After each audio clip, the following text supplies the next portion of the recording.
Assalamu alaikum wa rahmatullahi wa barakatuh. Welcome everybody to And She Thrived. Good morning, Lisa. How are you doing today? I'm good. Thank you for having me back. Yes, it's been a very long time. We've had quite a hiatus over the summer and we missed you. So for those of you who don't know, Lisa and I, we have these conversations around nonviolent communication on various topics that are very pertinent to helping oneself become more self-connected and connect with others in a more meaningful way. And I found these to be very meaningful tools and beneficial tools, especially when going through a divorce. So the topic we'll be looking at today is going to be about mourning, the place that mourning has in our lives. How do we address it? How do we process it? So Lisa, hand it to you. Thank you, Samaya. Right. So first thing I want to say is that mourning is a valid human need. And if you think about it, what do we do in our culture? What do we do in most cultures? We put up our big boy pants and try to push forward and push it down and not get into that discomfort. And so that's a ticking time bomb. So the valid human need for mourning is to allow for a complete integration and complete honesty around something that we've experienced, that we experience as a loss. And so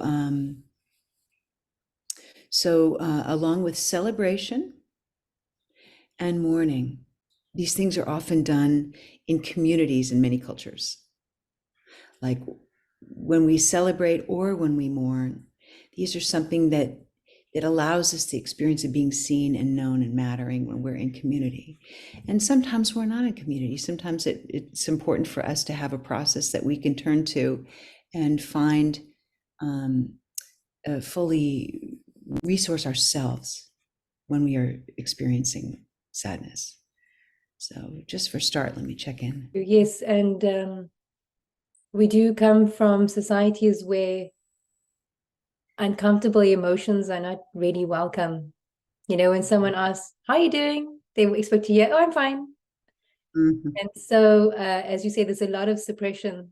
And so, ideally, it would be great if we could create more spaces where we can be witnessed, because I find that in mourning and grief, just to have that witnessed is extremely remedial. Right. And even that, if that can't happen, then to at least be able to draw on our own personal resources. Right, right. So if you think about it, yes, like that witness, we have funerals, we have that the wake afterwards, and that's that collective experience. So mourning has a really important role if we're going to be an integrated human who is not just a walking bot. You know, if we're going to be fully integrated with who we are. So I want to share something that Marshall said about it that was so powerful. And he says, so what Marshall says is mourning in nonviolent communication is the process of fully connecting with the unmet needs and the feelings that are generated when we've been less than perfect. So that means whether there's something that I've done that I regret and I'm telling myself, but especially if I'm moving into blame, if I'm blaming someone else for my sadness, this is a process that I want to turn to. And what he says is that it's an experience of regret, but regret helps us learn from what we've done without blaming or hating ourselves. This is kind of the essential process. So it might be helpful. I'm thinking maybe it would be good if I just walk through a process myself of what that looks like. Yes, please. Yeah, okay. So here's an example of something I can bring in that I'd like to share. So I had a dear friend, someone very important to me, who took ill. And when he became ill, he started he started saying things in text messages that were shocking and hurting, that left me really shocked and hurt. I was hearing some anger that was directed towards me for not being there. And so something that happened for me around this was I noticed that it stimulated, because I was in relationship with this person, it stimulated for me this absolute panic. And so what happened was, when I read these text messages, I told myself, I'm not doing enough. I am not, I'm failing of my responsibility as a partner. And I told myself, oh my God, I've got to hurry. And I dashed home. And then as the conversation continued, as I was gathering things to support this person, there was a change. And I got really angry.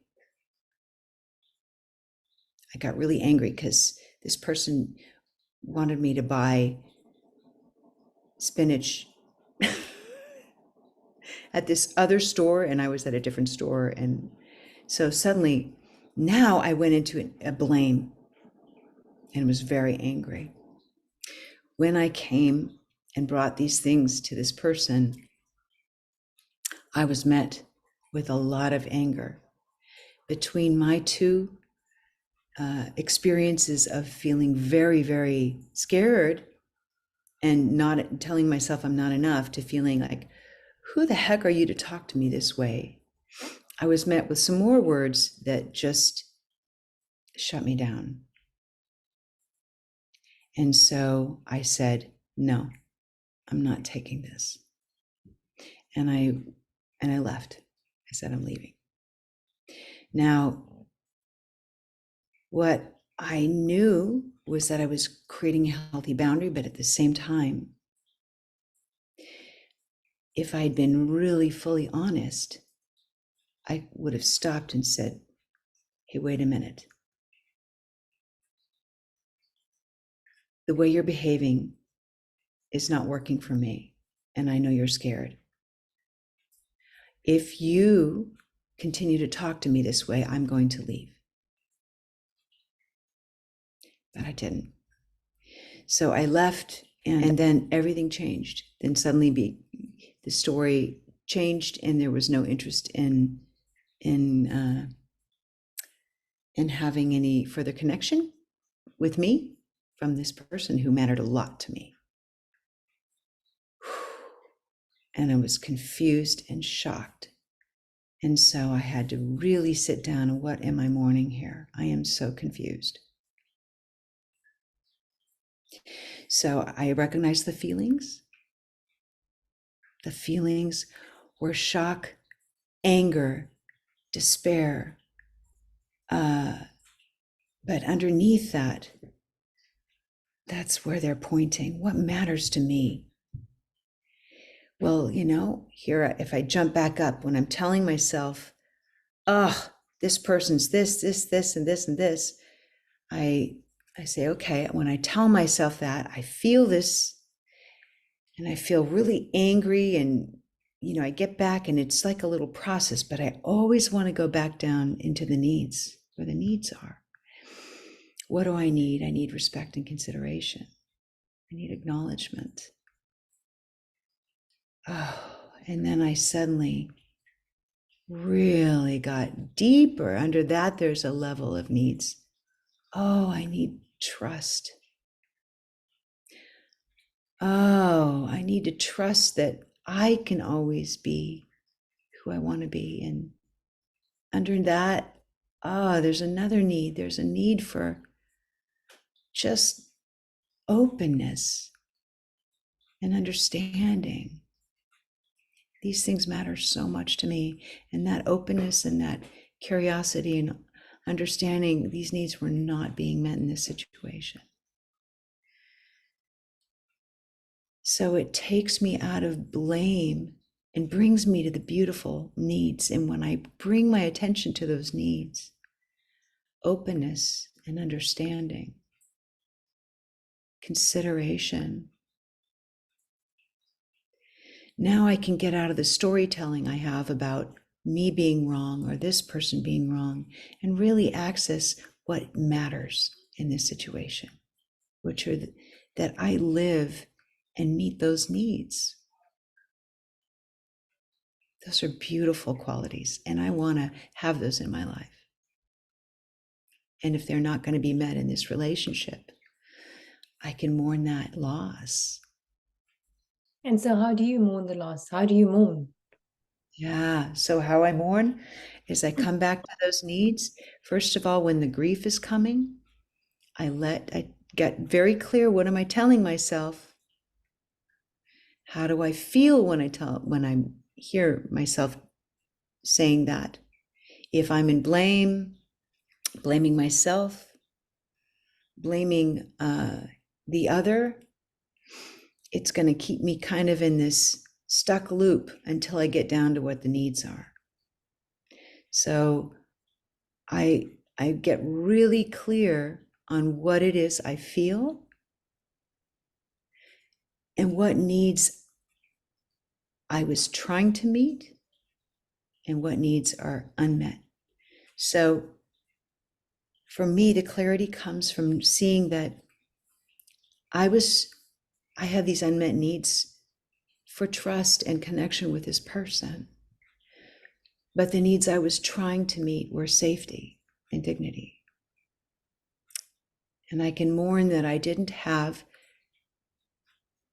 the ability at that time to really express myself in a way that could have let this person know, there's going to be to really communicate what was honest for me in that moment, that I chose a strategy for safety that had a cost. So let me check in with you. Does that make some sense? Yes, that makes sense. Yeah. In the morning, one of the things that I want to recognize is if I'm in blaming myself or blaming the other, I want to go back to what those needs are, because it's only when I find what those needs are, the real purpose of my mourning, of that loss, is that I have these beautiful needs that are unmet, and they cannot be met here. So if I allow the grief and allow that to flow through me,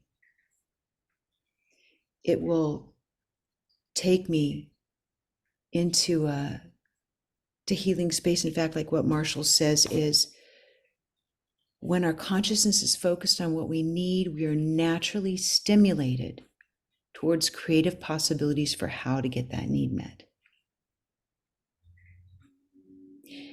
In contrast, the moral judgments we use when we blame ourselves or others will obscure that possibilities and perpetuate the sense of self-punishment or the blame. So what I want to move into is when I really recognize how important those needs are, to remember that there are many, many ways to meet those needs. And I can't force them to be met where it's not happening. So in this mourning process where you take pause and you connect to these needs that have been unfulfilled, which have led to this feeling of sadness or grief, right? Mm-hmm. And then just by connecting to that, that's showing self-compassion. And so that then it softens and it eventually disappears. Or is it that? Yeah. Take time. Well, here's the thing. We know one thing. It's not going to disappear if we stay in the story. The feelings are where the healing happens because they're directing us. And when we try to suppress or tell ourselves, that often has a consequence that'll show up in our health. And that's been proved in things like Body Keeps the Score, by Vessel van der Kolk.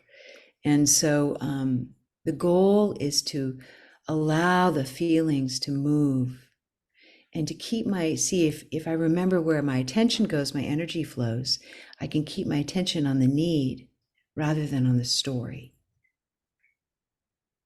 And when I bring my attention to the need, it can often unravel layers of needs, but also it can open up those possibilities for what we would know in OF&R as the request. Gosh, I'm going to make a request of myself. I'm going to call my friend and see if we can just hang out together tonight and have that company and have my need for connection met that way. I could check in with, I'm having the request to make a phone call and see if someone's willing to just be with me and listen to me for a few minutes. Or it might be I'm going to make a request of myself to be very gentle, to just go and sit and cry for a while. And let me tell you, that could be very effective just to allow what is, say, and feel the loss. And the meaning I'm making of that loss. Just recognizing, what am I telling myself? And what do I need? The giraffe mourning, as Marshall would say, is always going to touch on to the tenderness, the sweetness of pain, of hurt. But that is a beautiful human need. Let me stay there instead of staying at war and blame. So if I'm mourning a relationship that's lost, for example, I'm a divorced woman myself. I was married once. And so one of the things I want to keep in mind is that that's a vulnerable experience.